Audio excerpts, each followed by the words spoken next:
Hello, children. Hope you all are doing well. Dear children, in our last video, we have started new chapter 8, a treat for mosquitoes of your book Looking Around, in which we have discussed what is malaria, its causes and its symptoms. Life cycle of mosquitoes, a blood test report, medicine for malaria, etc. These topics we have already discussed. So, in our today's class, we will start with anemia. What is that? Aarti said, I also had to get a blood test done. But they took a syringe full of blood. The blood test showed that I had anemia. आरती ने कहा, क्या तुम्हें पता है, मुझे भी एक बार blood test कराने के लिए बोला गया था, लेकिन उन्होंने 2-4 बूंदे नहीं बल्कि सिरिंज भरकर खून लिया था और ब्लड टेस्ट रिपोर्ट में आया कि मुझे अनीमिया हुआ है। रजत, व्हाट इज दैट? रजत ने कहा, वो क्या होता है? आरती replied, the doctor said that there is less hemoglobin or iron in the blood. The doctor gave some medicines to give me strength. He also said that I should eat jaggery, amla and more green leafy vegetables because these have iron. आरती ने बताया कि doctor ने कहा था कि मेरे खून में हीमोग्लोबिन कम हो गया है। हीमोग्लोबिन कम होने का मतलब शरीर में आयरन कम हो गया है। फिर डॉक्टर ने मुझे गुड़, आंवला, हरी पत्तेदार सब्जियां खाने को कहा था, क्योंकि इन सब में आयरन की मात्रा अधिक होती है। Nancy said, how can there be iron in our blood? Nancy ने कहा, हमारे खून में आयरन कैसे हो सकता है? आयरन तो वह है जिससे टेबल, विंडो और कुर्सियां बनती हैं। आइए बच्चों, जान लेते हैं आयरन क्या होता है। ये तो आपको पता ही है, हमारे खाने में कुछ न्यूट्रिएंट्स प्रेजेंट होते हैं जो हमारे ब्लड में मिक्स होकर हमें स्ट्रेंथ प्रोवाइड करते हैं और हमें हेल्दी बनाते हैं। कौन कौन से न्यूट्रिएंट्स प्रेजेंट होते हैं? जैसे carbohydrates, fats, proteins, vitamins and minerals. You can see in this picture.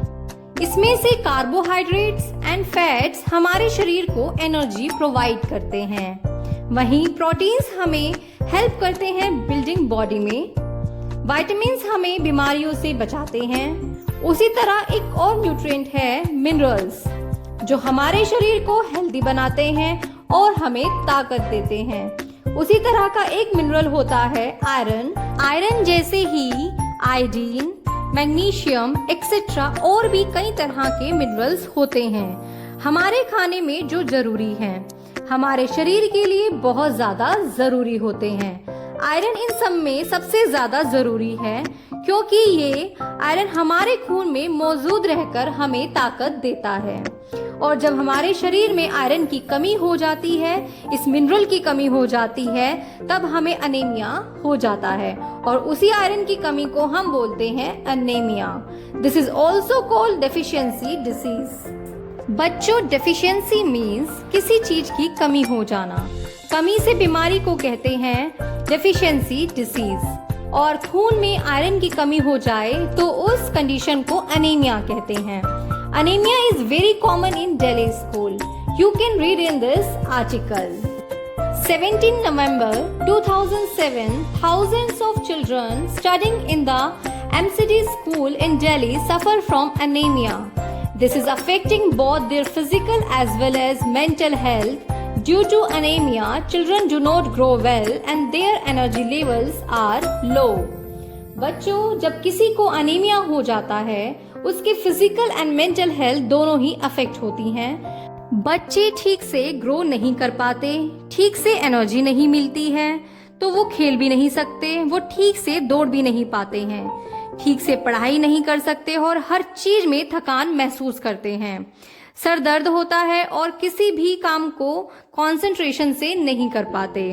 Anaemia children are also being given iron tablets, और इसीलिए यदि किसी को अनीमिया हो जाए तो आयरन टैबलेट्स दी जाती हैं ताकि शरीर में आयरन की मात्रा जल्दी से बढ़ने लगे। How do we know that we are suffering from anaemia? इसका पता हम खुद को देखकर लगा सकते हैं। जैसे कि आप जानते हैं, अनीमिया को खून की बीमारी भी कहते हैं। यदि हमारा शरीर नॉर्मल है तो हमारी स्किन ब्लड की वजह से पिंक पिंक दिखाई देती है, लेकिन जिसको खून की कमी होती है उसका शरीर पीला पड़ने लगता है। उसी तरह आंखों के नीचे और उसके नेल्स भी थोड़े थोड़े पीले पड़ने लगते हैं। हमेशा नींद आती है, हेडेक होता है यानी कि सर दर्द होता है, और जब इन्हीं तकलीफों को लेकर डॉक्टर के पास जाते हैं, डॉक्टर हमें ब्लड टेस्ट करने की सलाह देते हैं। ब्लड टेस्ट करने के बाद ही हमें पता चलता है कि हमें अनीमिया हुआ है। उसी तरह की एक ब्लड रिपोर्ट यहाँ दी गई है। You can see in this report आरती जिसे अनीमिया हो गया था। हीमोग्लोबिन की मात्रा कितनी है? 8 ग्राम पर डेसीलीटर। नॉर्मल रेंज कितनी है? 12 से 16 ग्राम पर डेसीलीटर। लेकिन आरती को 8 है, यानी कि नॉर्मल से काफी कम है। यह टेस्ट उसने कब कराया था? 20 जून 2007। उसके बाद डॉक्टर ने कहा तुम्हें तो अनीमिया हो गया है। इसके बाद 15 सितंबर 2007 को फिर से आरती ने टेस्ट कराया, यानी कि 3 मंथ बाद। Now again observe the report. The haemoglobin level is 10.5 gram per decilitre, means it has increased. What should we do when we are suffering from anaemia? हमें क्या करना चाहिए यदि हम अनीमिया से ग्रस्त हैं? We should eat lots of green leafy vegetables like spinach, methi, etc. We should eat jaggery यानी कि गुड़, which is rich in iron, and we should take iron tablets as per given by doctor. Now look at Aarti's report and find out the minimum required hemoglobin. Dear children, hemoglobin is a protein that is present in red blood cell you can see in this picture, which contain iron. It helps in oxygen transportation from lungs to rest of the body. Now we can answer the question. The normal range of hemoglobin in blood should be 12 to 16 gram per deciliter. Now the question number 2, how much did Aarti's hemoglobin go up and how long did it take for that? Hemoglobin went up from 8 gram per deciliter to 10.5 gram per deciliter in 3 months. Next question, what does the newspaper report say about the problem caused by anemia? Answer, anemia affects both physical and mental health of children. They do not grow well and have less energy and are not able to study properly. आइए बच्चों, अपने chapter को थोड़ा और आगे बढ़ाते हैं। जानते हैं आयरन रिच फूड, और ये है iron rich food. If you are vegetarian, you have to intake all these food to increase hemoglobin in blood. Example, nuts, eggs, chucundar, almonds, pulses, peanut, etc. But if you are non-vegetarian, then you also have many options for intaking iron-rich food. और इसके अलावा doctor का दिया गया iron tablet भी आपको लेना पड़ता है। Now, what does this poster say? You can see in this picture. Are you inviting mosquitoes? Be aware. They spread malaria, dengue, chikungunya. अक्सर हमने अपने आसपास स्कूल में, हॉस्पिटल्स में इस तरह के पोस्टर जरूर देखे होंगे जो मलेरिया के बारे में लोगों को जागरूक कराने के लिए लगाए गए हैं। Don't let water collect around your house. Fill up the pits.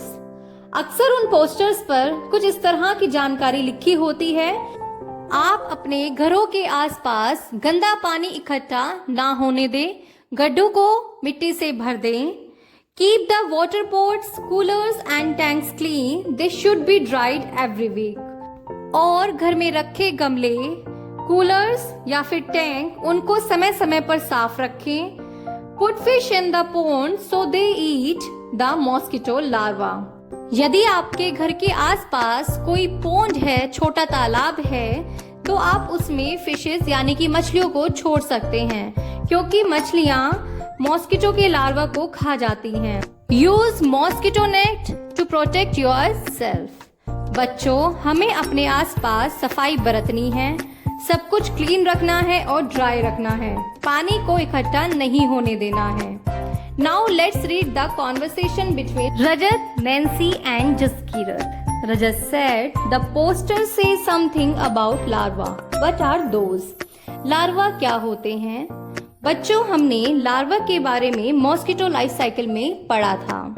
Larva are baby mosquitoes. They found in water.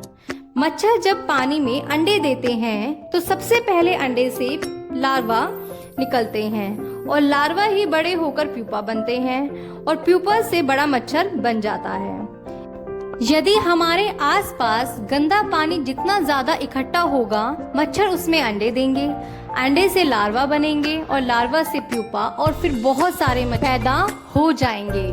और इसको हम तभी रोक सकते हैं यदि हम अपने आसपास पानी जमा ना होने दें. आरती, इन लार्वा को तुमने कहाँ देखा? Nancy replied, there was an old pot lying behind our house. It was full of water for some days. When I looked there, I saw some tiny thread-like grey things swimming. I was surprised when Mummy told me that these had come out of the eggs which mosquitoes lay in water. They are called larvae. Nancy ने बताया, उसके घर के पीछे एक पुराना मटका रखा हुआ था. बारिश होने के कारण उसमें पानी इकट्ठा हो गया. जब उसने उस मटके को देखा, उसमें उसने छोटे छोटे धागे जैसी कोई चीज देखी. वह उसे देखकर हैरान हो गई. उसकी मम्मी ने उसको बताया, यह मॉस्किटो के अंडे हैं और उनको लार्वा कहते हैं. इसके बारे में नैन्सी ने रेडियो पर भी सुना था. Then Rajat asked, What did you do? फिर तुमने क्या किया? नैन्सी ने बताया, पापा ने जल्दी से पानी को फेंक दिया और उसको ड्राई कर दिया और उल्टा करके रख दिया ताकि उसमें फिर से पानी इकट्ठा ना हो. Jaskirat said, Shazia auntie told me that even flies spread disease. Sajiya aunty ने जसकीरत को बताया कि मक्खियां भी बीमारी फैलाती हैं. रजत said, but flies does not bite. But मक्खियां तो काटती नहीं हैं. Then how do they spread disease? तो वो बीमारी कैसे फैला सकती है?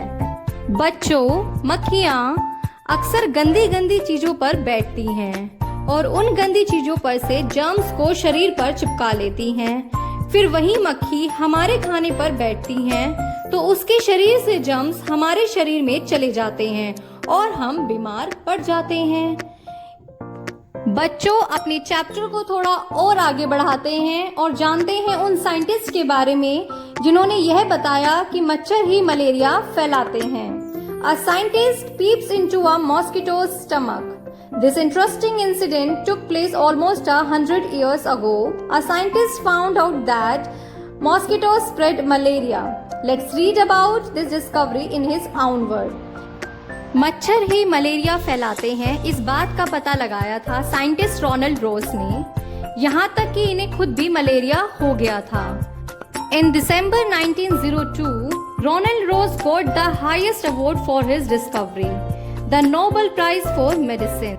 Dear children, this is how we end our chapter.